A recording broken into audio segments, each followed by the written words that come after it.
go ahead and get us started. Okay.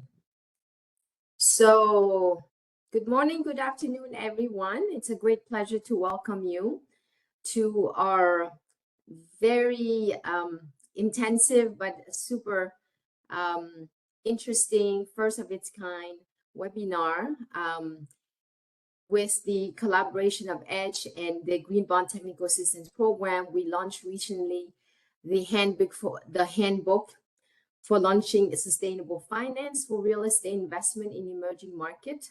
It's an amazing guide, really practical, based on real case study. Today, we're gonna give you a feel and an overview of what this guide looks like, and try to make the case with all of you why green building is so important to many people and to the climate change. So we have an amazing panel of speakers. First of all, I want to let you know that the webinar will be recorded. We hope this is okay with everyone. And the recording will be uploaded to the EDGE YouTube channel. We are going to have a 25 minutes presentation.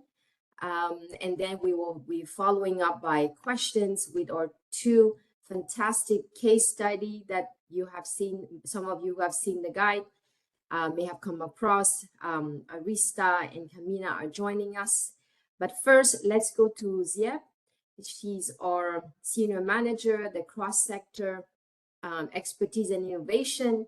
It's thanks to her great leadership that this guide has been launched to the world. Ziep, please. Thank you. Good morning, everyone. It's a pleasure to have you today. Thank you for joining our seminar, our webinar. We had the pleasure of officially launching this guide at our 10-year anniversary event for EDGE Green Buildings in South Africa, where the innovation started. It was a real privilege to convene the visionaries, our team, who started working with us in the early days to show that sustainable buildings are possible at scale, generating benefits for investors, developers, and end users. And many of you are with us today. This guide is a culmination of a decade of working with partners, collecting lessons learned and best practices. And today you'll hear of two of those best practices. And again, we made sure that the guide is practical. It's a practical how-to handbook for practitioners. It contains a lot of case studies, individual case studies from around the world, and a whole country case study as well. And so it's a practical handbook for practitioners with a way forward, whether you're a developer or property owner, an investor, a public policy official working on country level engagement. There's a case study there for you. As IFC begins our second decade of impact, we invite you to enhance your investment portfolio through green and resilient construction. Without you, the world will not be able to meet our collective climate change commitments. In the process, you'll find attractive financial and social returns with a win-win-win scenario for all actors in the value chain. This is one of the first webinars we're holding, so we would love to hear your feedback and continuous feedback. Always send us feedback. We're always looking to do more learning sessions and to hear from you about developments in the market and how we can be of service. Enjoy the webinar. Over to you, Kaikam. Thank you so much, Dia, for those really nice opening remarks. So I forgot to introduce myself. So I'm Kaikam. I am the team lead for the Green Bond Technical Assistance Program. I particularly love green building because when you issue a green bond, these are really wonderful low-hanging fruit investment that you can use the proceeds from using green bond. But let's go now to Huzmir, who's the lead author of this wonderful guide. So he's going to do a 25 minutes presentation just to walk you through the guide. The goal is, for you for him to give you an overview of the guide and how to use it. We will take questions after. But if you have any burning question, please feel free to put them in the chat, and I will, on the second part of the webinar, we will have our two wonderful case study panelists, and we will take your question then. So without further ado, Uzmir, please. Thank you, Kaikam. You know, the inspiration of the guide was, as TF said, 10 years working with IFC's Green Building Program, and I worked with companies all over the world as the EDGE program business development lead. And so what I found was that the number of the first green bond issuances in a number of countries actually came for green buildings, not solar, not energy efficiency, but for green buildings. And it made me realize that there was something there that our clients were seeing around the ease of this type of use of proceeds. But despite these early visionaries that we celebrated in South Africa at our celebration, there weren't that many green bonds or other green investments for this type of asset. So I tried to collect all of the best practices into one compendium that can serve as a go-to reference for anyone wanting to launch a new program. And we have some audience polls for you to test your knowledge in this particular area. So do take out your phones, or if you're still on your computer, you can join us at slido.com and type in the numbers. So point your QR code or your camera to the QR code, and we're going to ask you a few questions to see how well do you actually know this particular sector. There is a prize at the end for anybody who is able to sort of answer this question the fastest and most correct.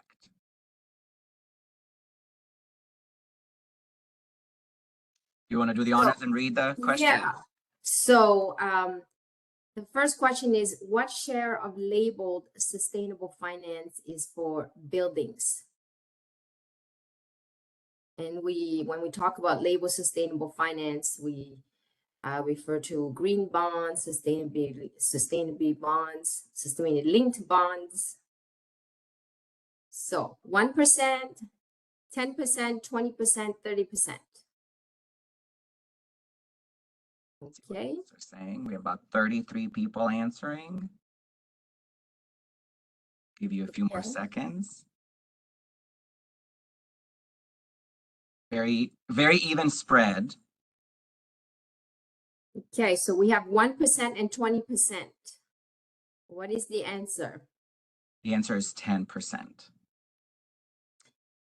Wow, okay. And remember, for those typing the answer in the chat, you actually want to answer using the Slido, because we will get your answers that way into the poll, and you can earn bragging rights if you're the fastest to answer. So get ready, because we have our second question. All right, the second question is, what portion of labeled finance for green buildings comes from emerging market? 8%, 18%, 28%, 38%. What's with the 8 across, Uzmir? I guess 8. Lucky 8. All right. All right, let's see what people are saying. Oh, 8% and 18%, neck to neck. And let's see, the answer is 8%. 8%. So let's see who we're going to go in and reveal the winner of today.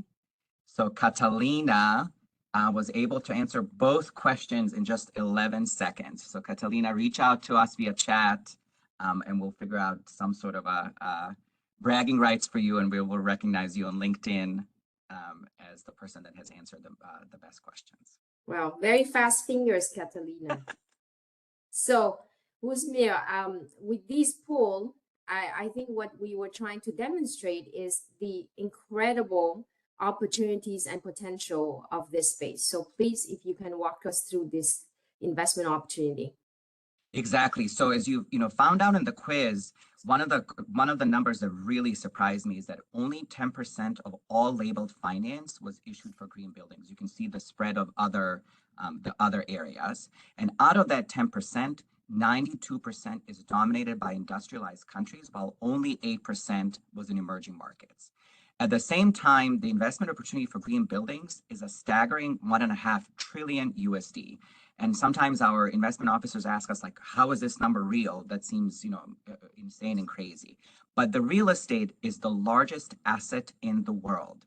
Everything we humans do, we do inside of a building, and there's a tremendous opportunity to green this asset class in order to lower the utility bills, provide better quality of life for its users, and really make profit for everybody.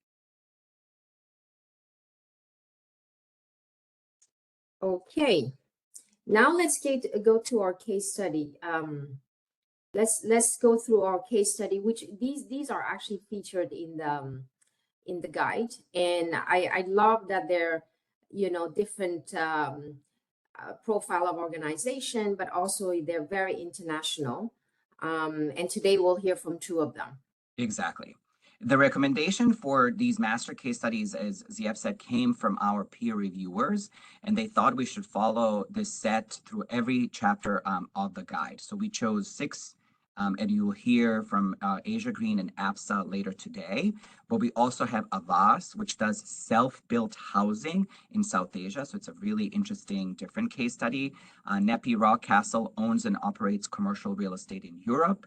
FIBRA Macquarie is a REIT, a type of real estate investment vehicle, owning and operating industrial real estate in Latin America. And we also have an example of the country of Colombia that shows how enabling environment can catalyze all of the adoption. There are other case studies, including examples of green mortgages, other green bond, a bank certifying its own portfolio, and examples of investors and developers, where we see documented benefits for these real sector projects. The guide is organized in 5 chapters. So we go from the overall context to specific financial and commercial value of sustainable buildings. So we end with a structured approach to creating an investment program. And each of the steps in that last chapter, chapter 5, has a checklist of specific steps that investors and developers can take. And as we said, each chapter and each step is illustrated through multiple case studies that show the practical examples of entities leading the path in this space. Yes, I really like the guide, Usmir, because after each chapter you have like the key takeaway, and the visual and also the boxes of the examples are really, really good. Even though it's 138 pages. It's very, very intuitive. No worries. For the work on the taxonomies, what you'll find is that real estate can fall into a number of sustainable finance taxonomies. And these include green buildings. That's the one that's best known and best developed. We have resilience, blue finance, which deals with water, biodiversity and nature-based solutions, circular economy, and sustainable linked finance. They're all important because they enable the company to connect the technical elements to access to international sustainable finance. This can lead to a number of benefits, diversifying your investor base or enjoying lower interest rate. I do see from some of our chats that they're not able to see the screen. So sorry, I don't know how to help you at this point, but you can follow the guide if you want and just listen into the webinar. We will release the recording from this part. So I'm not really sure what WebEx is doing and why the folks are not able to see this. Yes, because some folks are saying that they can see, but others says that they cannot. So it's a mixed review. I don't know if they're joining from the phone or exactly. But going back to the taxonomy, I thought I really found this chapter really, really revealing, because I thought it was just green, but I love that there's the biodiversity and nature-based solution component. And of course, the circular economy one is super important, especially for the supply chain. Exactly. And what we'll do with you for the guide, you'll see screenshots. So again, these are all revealed in the guide. So the slides today are not as important because the guide is there as a reference for you. With NEPI Rockcastle, one of our master case studies started with what is known as a use of proceeds or green framework, including technical criteria, but mostly focusing on certification through a few international standards, including BREEAM, LEED, EDGE, and HQE. And then what NEPI did is they evolved this approach from an asset by asset focus to a portfolio focus. So now they have a set of company-wide efficiency targets. And to reward them for these ambitious KPIs, investors are willing to provide incentivized interest rates. So NEPI didn't disclose what the interest rate dropdown is, but they do share they were able to attract green investors with 1 billion euros in green bond issuances and 795 million euros in sustainable linked finance. FIBRA Macquarie, another case study that you'll see, did disclose what their interest rate dropdown was, and that's 15 basis points in a deal with IFC. So the guide has many similar examples with documented screenshots and links to information so that practitioners can follow these particular examples. The guide is live. I posted the link earlier in the chat, and I will do that again. And again, I'm so sorry for those of you who are not able to see the screen, but you can just listen to us and you can default back to the guide for more information. Okay, now let's go to why are investors interested in green buildings? Why are they willing to pass all these incentives? Isn't this just more work, for the skeptics? Exactly, and I think that's the real question of this guide and the reason that we launched this. When I first started working in climate business now many years ago, we had a mismatch between money coming in and money going out. There really was not enough money coming in, but now that situation is reversed. We have lots of money coming in, trillions of dollars of finance that has been committed, especially from European investors and others, but there's not yet enough quality projects to send the money out. So many development finance institutions such as IFC, but also many commercial banks are committed to deploying sustainable finance, and they are looking for this type of certified assets as very attractive. So they're willing to reward that particular part through incentivized KPIs.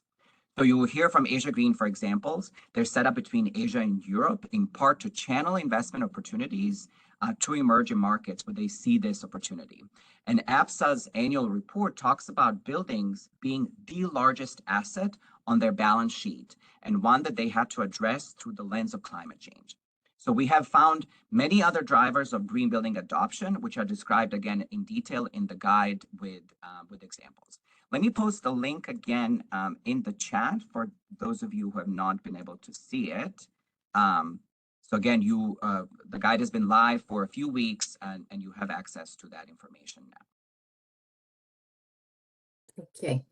I think also, Rusmir, a lot of our participants are bankers. I think it's also green buildings also make sense from the bottom line and profitability in the long run. Exactly. And I think one of the most striking examples that we've seen is this research into default rates. So default rates are on average 1/3 lower, and this is specific for the residential market for energy efficient homes, and more efficient homes are actually at lower risk of default. So the buyers of these homes are actually using their savings for from utility bills and are putting that toward their mortgage repayment. I just saw Matthew Patrick Pereira saying 1/3. Wow, absolutely. Because with EDGE certified portfolio, we have about at least 20% energy savings. We've done a really lovely video done by BBC in South Africa where the home, this is a rental portfolio, they're talking about saving money to put toward, a bigger house, or saving money to put food and clothing with their families. So IFC has really documented this information, and there's info for banks, and there's also info for private equity. So in terms of the funds, there's a very strong correlation on sustainability performance with returns in private equity. Funds that are rated for ESG performance, this is done through the GRESB, one of the main disclosure portals show on average returns that are over 40% higher than those who are not participating in ESG benchmarking. So I think the message to investors, whether you're a bank, a fund, a REIT, is very simple. Sustainable buildings are a better asset for you, and end users can use their utility bills reduction and are able to repay their loans more diligently. Okay. I see the business case for the investors. What about the developers? Why do they care about greening their portfolio? And it's a very competitive market, right? Exactly. And I think you'll see from the master case study some great example. So I'll go back to NEPI Rockcastle. They disclose a 13% addition to their net revenue from sustainable buildings. They're able to charge higher rents, but keep vacancies low because they attract quality tenants. And we have many other examples. So residential developers such as Vinte and Capital House have minimized costs down to about 1% extra, but they recoup their investments through faster sales and attracting international investors. And this has reduced their financing costs by 3%.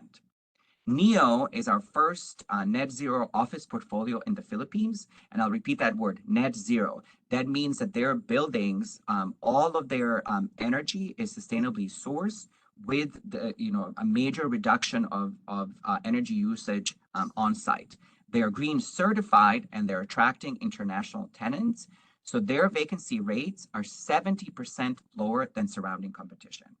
And we have a great example of a hospital in Bangkok that's certified with LEED. They're saving $300,000 to $400,000 per year on utility bills through their green certification. And there's many, many, many others. So Arthur Land is telling us they're able to add $1.3 million in rental premiums to their portfolio. For IHS in South Africa, as you said, Kaikam, the differentiation is that their marketing campaign says their residential renters can save 1 month of rent during the year through lowered utility bills. Data centers, obviously huge consumers of energy, they too fall under real estate. They can be green certified, and there's a huge saving there as well. And clients like textile factories are differentiating themselves with international buyers because most of the buyers, especially in Europe, but increasingly in the US, Australia, Japan, Korea, all want to buy from suppliers that can that have the green credentials. So these notes that you see today in the presentation is really just a snapshot of the type of information that's contained in the guide. And you also get the link to deeper case studies where you can see exactly how these clients did it, what the technology pieces that they were doing, and what that business case benefit was to them in the end. I mean, from my own experience, I visited some incredible green building in Singapore. I think Singapore is one of the leaders in green building. And this is like the case of Colombia, where the public and private really work together to green all the buildings. I mean, it's incredible, the architecture, the design, the fact that they recycle, rainwater, put solar panel and gets more sunlight, with certain type of windows so that the heat wouldn't come in. I mean, it's just incredible, the innovation, that is being put in the green building. And I read also, like in New York, the real estate there, the vacancy, like you mentioned, is really, really low for green building, because even though they cost more in terms of rent, people are willing to pay that because it's just a better, people just prefer that. They just feel better being in a green building. The environment is better. There's more window. There's more, light coming in. Exactly. And I think for us, the lessons that we collected are not, from places like Singapore, New York. They're from places like Haiti, Kenya, South Africa, Philippines, India. They're really coming from emerging markets, and they're showing that these particular interventions can happen even in emerging markets. So the information we put together is a recommended 5 steps to create a sustainable real estate investment program. And the companies that follow these steps will also be able to launch a green bond or other types of sustainable labeled finance as one of their outcomes. And for each step, we provide you a checklist and many examples of others that have already done it. So for example, in step 1, we recommend creating a sustainability team and creating awareness among your clients on the program you may want to do. We also recommend working with experts for technical analysis on a set of real projects. So you may choose, 5 to 10 leading developers and analyze one or two of their projects to show them how those projects can be greened and exactly what that gap may be. So one of the great case studies is the process that was followed by CIB Bank in Egypt. This was Egypt's first green bond that was invested in by IFC. We worked with the bank's developers to identify the projects that can be made as green. This really shows that a bank can be a market maker, not just a market taker, because we work with the developers and we show them how they can convert their projects into greening. And this created a funding envelope for the bank, making them comfortable that they could disperse the funds. And so IFC ultimately invested about $100 million in what became Egypt's first green bond. In step 2, we recommend that investors define their goals, scope, and focus, and they want to choose the right taxonomies that we discussed earlier. And for some of these developers and investors, you may need to launch incentives in order to catalyze that adoption. So we do have a lot of really good case studies of incentives because again, we have been working with many banks, funds, and REITs that have done this. And we hope we convinced you earlier in the webinar that green buildings are in fact a better investment, right? Lower default rates, better repayment, higher rents, many other benefits. And for the banks that we work with, they're passing this lower risk in form of incentive to their clients. But these incentives do not all need to be in the form of interest rate cuts. They can include technical training and assistance, subsidized certification. I saw some questions here from central banks. We have worked, for example, with Central Bank of Indonesia that actually lowered the down deposit needed by green homes. So there's actually a lot of great examples of how both private and public institutions have done it. And the idea is to catalyze the market and show that this can be done with everybody benefiting in the end. I'll keep going through the steps. So in step 3, we talk about deploying a technical expert who will ensure that the certification process is in line with the loan timeframe. And again, I'm giving you, quite a very short snapshot today, but you have a much deeper case study in the guide. So one example here is Nedbank. They created a brand new unit with 15 in-house experts who help projects achieve certification. So Nedbank, interestingly, is financing both green construction and green mortgages, and we'll hear for that also from Absa. So it was important for their commercial and their retail departments to work together in order to create the green stock so that the retail department can actually finance green mortgages. And they were really helping their projects achieve that certification with this in-house group. In step 4, we talk about using certification as a proof of compliance. And this certificate should be embedded into the loan agreement in order to unlock tranches of green financing. And so this certificate also verifies the use of proceeds for green bonds, which I know is an area really important for you, Kaikam, for something to talk about. Yes. So yes, so green bond is a wonderful instrument for green building because many of you may not know, but you can use green bond actually to finance the your own corporation building, not just invest in them, but you can use it to refurbish and refinance your own corporation building to make it green. So this is the thing that people don't know, and you got to walk the talk. So start with your own building. Exactly. And, when we mentioned is a number of the companies that did the green bond, were one of the first in their country to do so. So a great case study is Acorn in Kenya. They are a developer and owner of student housing. And so a lowered utility bill is a very strong business case for them because they ultimately have to pay for the utilities that are provided as part of the student housing. Acorn has a very simple, it's only a 12-page green bond framework, but out of those 12 pages, about 10 is, about Acorn, and only about 2 is really about, what is the use of proceeds, as we say it. And so the use of proceeds here is for yet to be built green certified housing. So Acorn actually released their green bond on both the Nairobi and the London Stock Exchange. You can see here a photo from from LSE, and they are interested and they want to do a follow-up bond. But interestingly, they're so far the first and only green bond that has been issued in Kenya. So we really invite others to follow this up and join us. At the end of the guide, there is a full checklist. So we actually follow through and show you every single checklist kind of wrapped up with these key messages.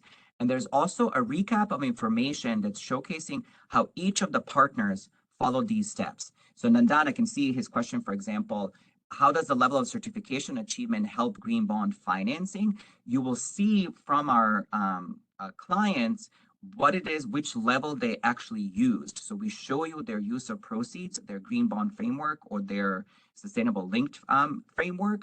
I think the idea is that the more ambitious your targets are, the more sustainability points basically you can claim and work with investors to do so. But we work with projects that are at least minimum level green certified. And you will see what each of these master case studies has done in deep profile. And we actually also have deep trainings that we can launch for you, because I keep reminding you today, you're just getting just a preview of what the guide looks like with much more information that's based there. So I'll turn it back to you, Kaikam, and I think we can wrap up and get ready for our panelists. Yes, this was a fantastic overview of how to use the guide. Basically, it doesn't replace it. You have to go read it. So thank you so much. That was great. Now let's go to the second segment of our webinar. I'm very, very pleased to welcome Arista Darson-Hines from Asia Green Real Estate, and Kamina Ramsamy, who's the head of credit home loans from Absa Group. Welcome, ladies. So let's start with Asia Green Real Estate. Yes. Arista, you are joining us from Zurich. From Zurich, yes, correct. Hi, everyone. Hello. So I have a few questions, and we'll also welcome questions from the audience. First of all, thank you both so much for joining us and for participating in this guide and sharing your lessons learned, your knowledge, your motivation, etc. So let's start with Asia Green Real Estate. Tell us about your experience working across Europe and Asia, because it's two very different continents. What made you interested in Asia as a market, and why was green so attractive? Sure. So first of all, thank you very much for having me here. I'm glad to be part of the study and also share our experience today. So maybe just a quick introduction. My name is Arista Darsono-Hines. I'm leading the Sustainability and Real Estate Advisory in Asia Green Real Estate. So we are a fully regulated asset manager specialized in sustainable real estate investment in Asia. We have been implementing sustainability for a long time in Asia, and then it's incorporated in all of our aspects of our business activities. And we have at the moment now certified more than 370,000 square meters of edge in our own properties. And recently we have certified the first 2 edge zero carbon in Indonesia. So on your question, why Asia? So basically, I'm also from Indonesia. I'm Asian. But basically, Asia is the home of more than 60% of global population, and then it's also responsible for over a third world of GDP. So we see that Asia is actually the global growth engine for the years to come. Also seeing a growing middle class and ongoing urbanization that is driving real estate market in Asia sustainably. And we also see Asian real estate investment providing a positive diversification in effect on portfolios. And why we see green so attractive? So as I mentioned in the beginning, sustainability is actually in our DNA. And we have three fundamentals on why we actually invest in sustainable real estate that we prove to benefit all of our stakeholders. So first we see it's to deliver future-proof and resource-efficient sustainable real estate for financial as well as environmental impact. We also wanted to also create sustainable living and working environment with the main objective is to enhance the well-being of our stakeholders. And then we also see sustainable implementation and compliance, reduce risks throughout the building life cycle. So these three fundamentals actually make real estate very attractive because it optimizes operational costs and long-term property value. So it benefits both tenants and also the building owner. It also improves marketability and unique selling proposition compared to non-green buildings. So it really helped us to also attract tenants because we see now the demand of tenants wanting more sustainability requirements. And also it, as Rusmir very much linked to what Rusmir already shared, is that it unlocks sustainable finance potential as well. And then lastly, on your question, experience in Asia and Europe. So when we started to introduce sustainable real estate in Asia, it was still quite new. It was already a big topic in Europe at that time. And many perceive sustainability as only high technology or it's not yet available in Asia and increasing costs. So it's also very much aligned with the framework that Rusmir shared. That actually we had to do a lot of knowledge sharing from our own in-house expertise to raise awareness. And then what is very important is that we assess the building and stakeholders' needs and also create a tailor-made solution because one solution doesn't fit all needs of different buildings in different locations. So basically that was our experience in Europe and in Asia, and then we are happy now that our portfolio is all certified by EDGE. Great, thank you. Let's go to Kamini, who's joining us from South Africa, Johannesburg. Kamini, if you can introduce yourself in Absa, and then tell us about your experience launching the first eco-home green mortgage, and how did the partnership with Wildwind Properties come about? I think firstly, I'm going to say good afternoon because it's afternoon here, and I think in some places it's good morning. So hi everyone, I'm Kamini Ramsamy and I'm representing Absa Bank in South Africa. I am in Absa Mortgages. We've started our ESG journey around green bonds before COVID. So we actually started our journey in 2019. We worked with a South African developer called Wildwind here. And we partnered with Wildwind as in a strategic pilot back in 2019 to promote green home loans. We've leveraged Wildwind's EDGE certified developments, which is actually newly developments that Wildwind had at the time, and they were going through the EDGE certification process. So we've partnered with them through a pilot. So when we received approval in 2020, just before we went into the COVID lockdown, we had to go through the necessary legal risk and compliance approvals. We only did our first eco loan round about in H2 2020. You know, when the property market turned and rates went reduced, we did our first eco loan then with specific developments within Wildwind. So it's been quite a journey. And I recall during hard lockdown in 2020, having conversations with Wildwind around how do you demonstrate value to a consumer who's purchasing a green property versus someone who's not, purchasing a green property? Because the price, or the purchase price of a green property is slightly more than a non-edge property. That was actually quite a challenge, because back then, consumers were not knowledgeable or educated around green properties and what does it mean for their households, saving over time. And I recall Bowen had done an analysis then to indicate what is the average monthly saving, utility saving on a 1, a 2, or 3 bedroom unit for an edge versus a non-edge. So Absa was able to use that in translating the commercial value to the consumer. So in order to sell these green properties, we had to be able to demonstrate that. And we also had to make the loan structure attractive for consumers. And the way we went about doing that is to offer a concession.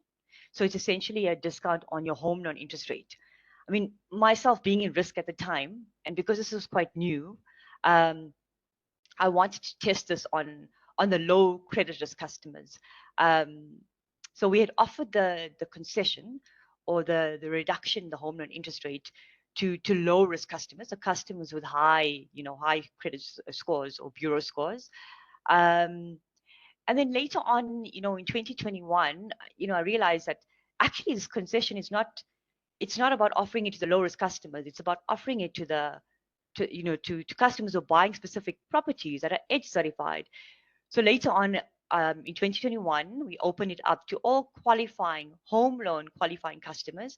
So if they pass your scorecard, they pass your affordability assessment, and they're buying an edge certified property, then offer this concession. And I also increased the concession to be a little bit more attractive in the market. The other challenge we encountered is, when we went live with this pilot that later became a green proposition in the bank, because it's new, we waited for the full edge certification to be received, from the developer.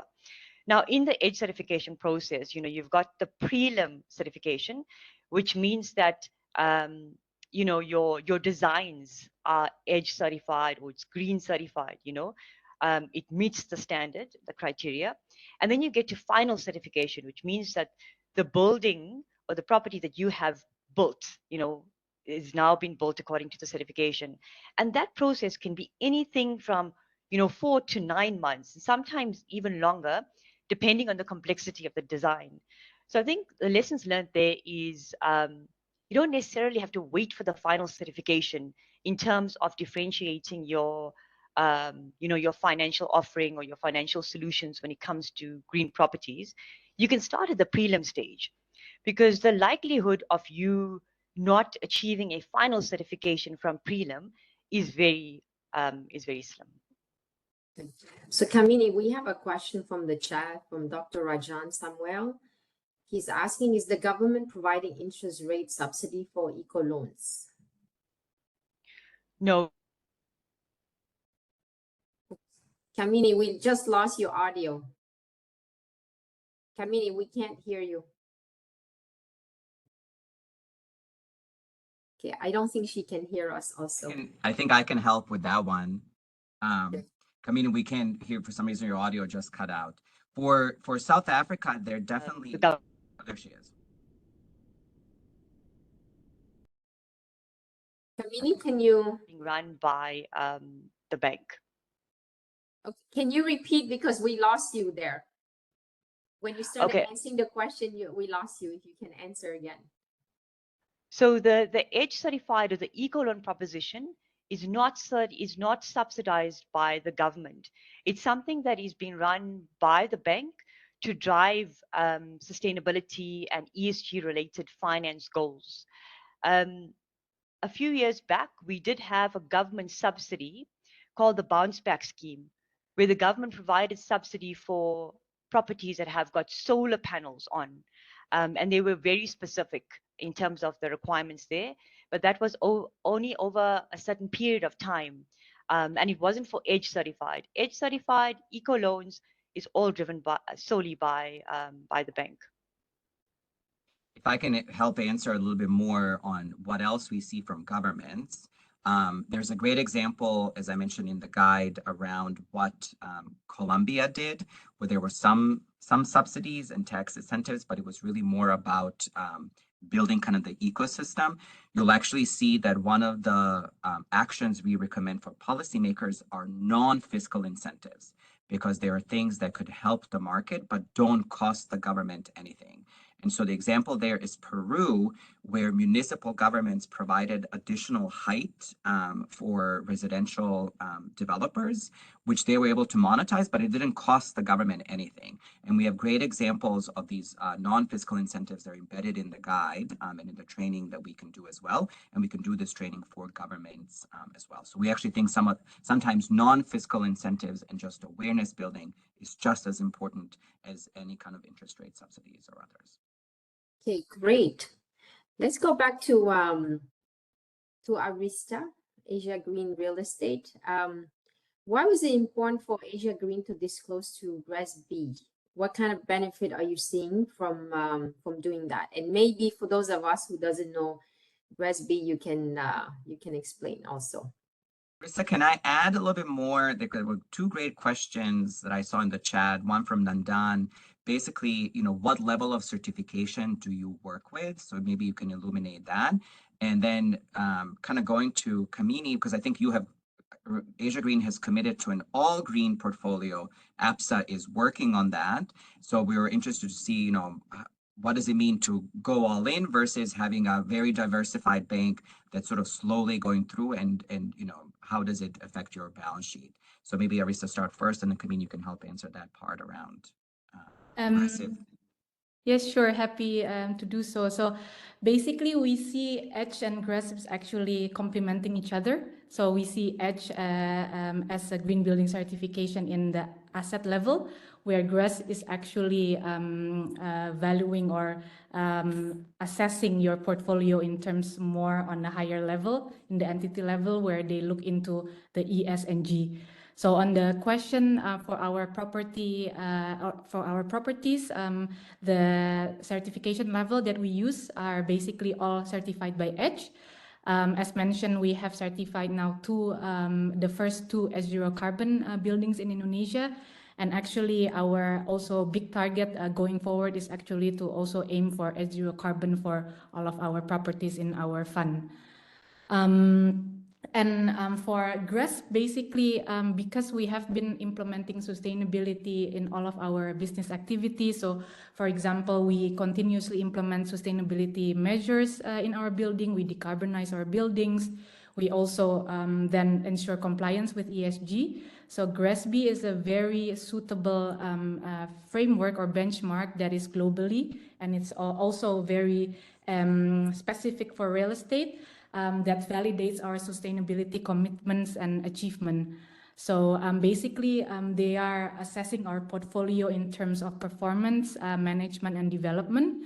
So they are evaluating how sustainability is embedded in our policies and governance, for example, and then how our buildings' performance compared to the peer benchmark, as well as what is our sustainability vision for our development project.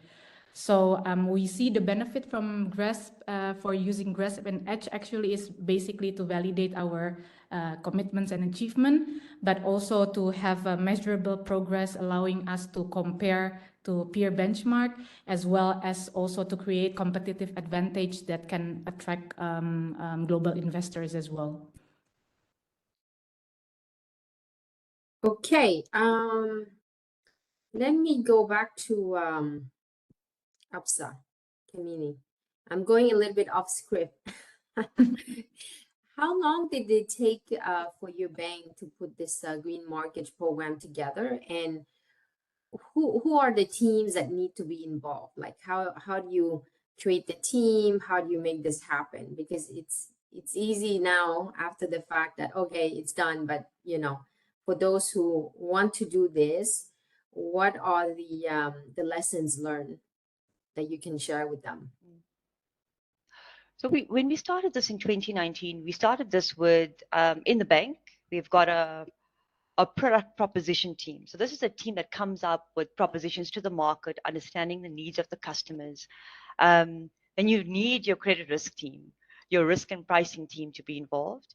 When we started in 2019, the bank was on a growth drive. So they were on a growth drive to increase market share, coming up with, innovative propositions. And they were also committed to looking at how to reduce carbon, what are the initiatives to reduce carbon emissions, and essentially build ESG related financial solutions in the market as part of the, the growth ambitions. So when we went live with this pilot, which later became a proposition, the home loan business, the mortgage business, essentially absorbed that concession that I spoke about. We essentially first went live with a very small interest rate reduction on the home loan if you're buying an EDGE certified property, and then later on we increased that concession or that giveaway. It was absorbed by the home loan business balance sheet.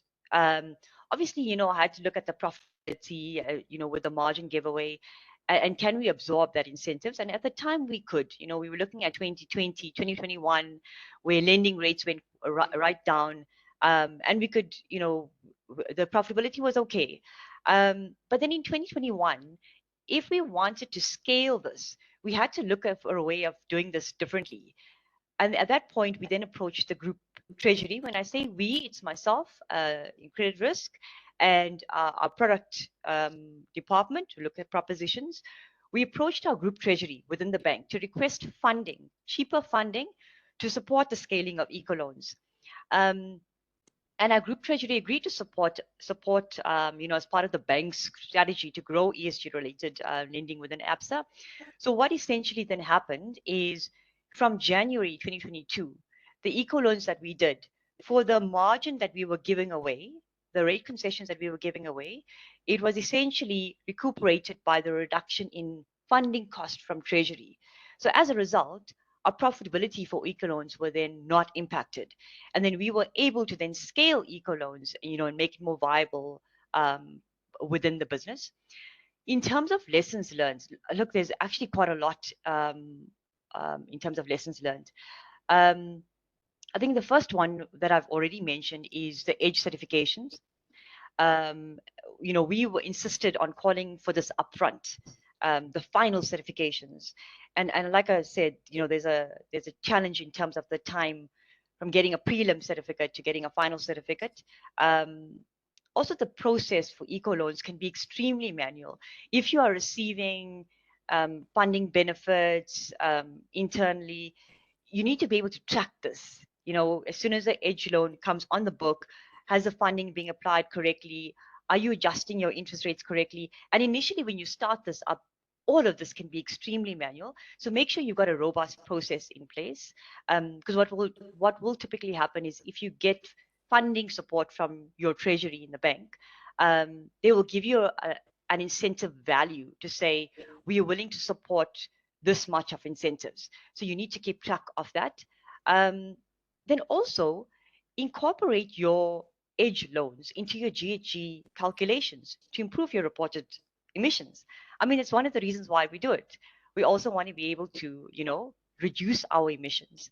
So incorporate that. There's quite a lot of research that's already available in terms of, for your specific country, how much of emissions you should be reducing it by for the EDGE loans that you have underwritten.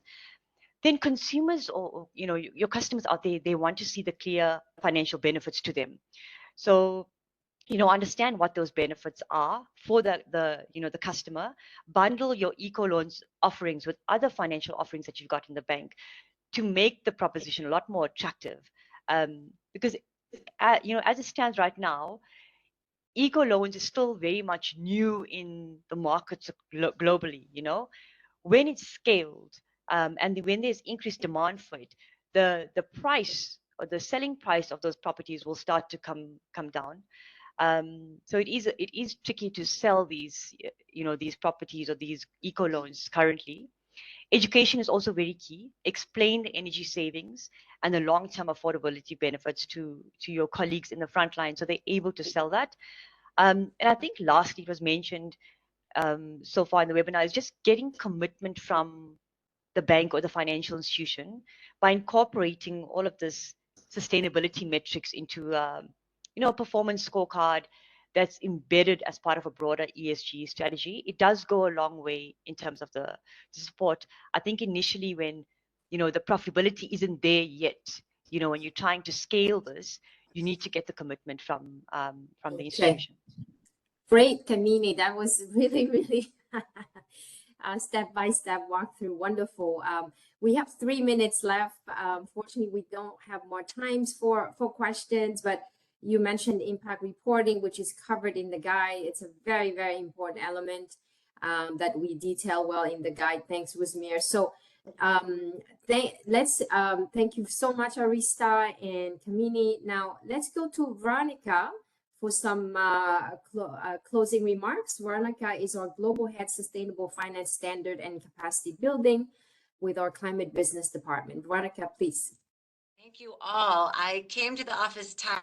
I am so energized after this sharing of incredible examples that are good for the planet, but that's not why the different parts of the ecosystem are doing it. You have displayed so beautifully the many, many returns on this kind of investment. And in fact, as we wrap up, I just want to ask, we have over 200 people online. If each of you could put in the chat one benefit, one return on investment for one actor that you heard about today that inspired you or sparked you, I would love to hear it, whether it's default rates or it's the idea of bringing in treasury so you can do things on more commercial terms. I just want to hear from you, what was your takeaway? So here at IFC, we put out a lot of different sustainable finance guides. What I love about sustainable real estate is I think it's one of the most accessible because it materially touches so many parts of the ecosystem on the ground. We also have guides on how to work with MSMEs, how to issue a green bond, biodiversity, circularity, and you can access that in the guide form, but also through executive training and e-learning opportunities. So here, we want you to take away, if you're not working in sustainable real estate, if you're not living in sustainable real estate, you're leaving money on the table. So the investment opportunity, I think, has been made clear.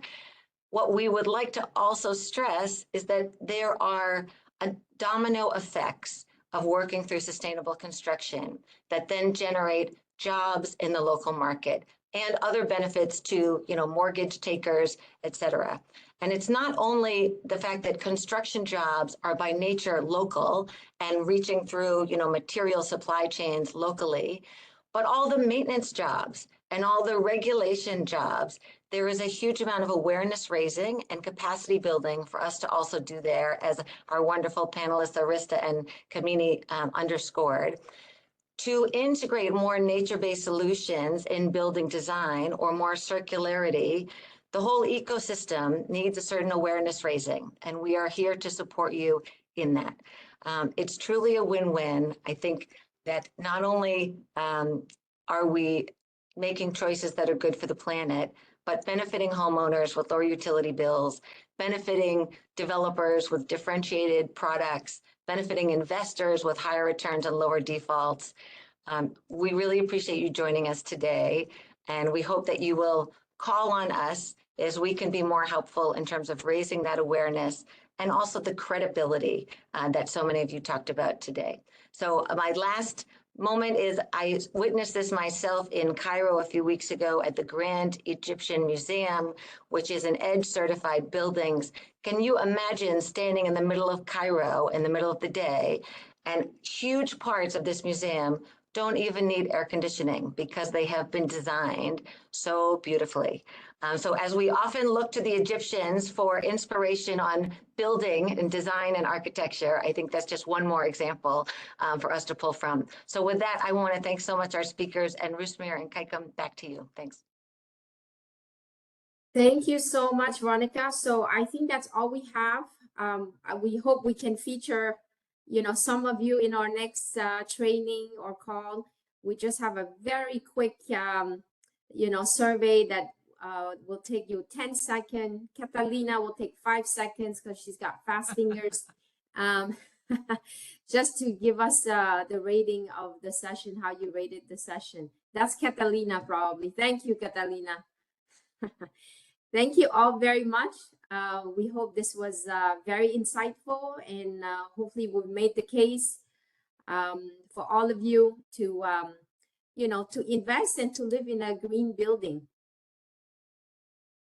Did I miss anything, Ruzmir?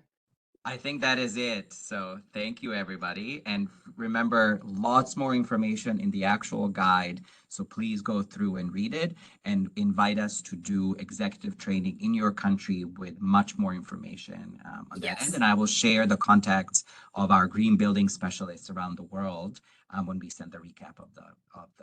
We will combine a new training of green bond and green building together. So this way we show you where to get the money and where to put the money. Excellent. Thank you, everyone. Thank you.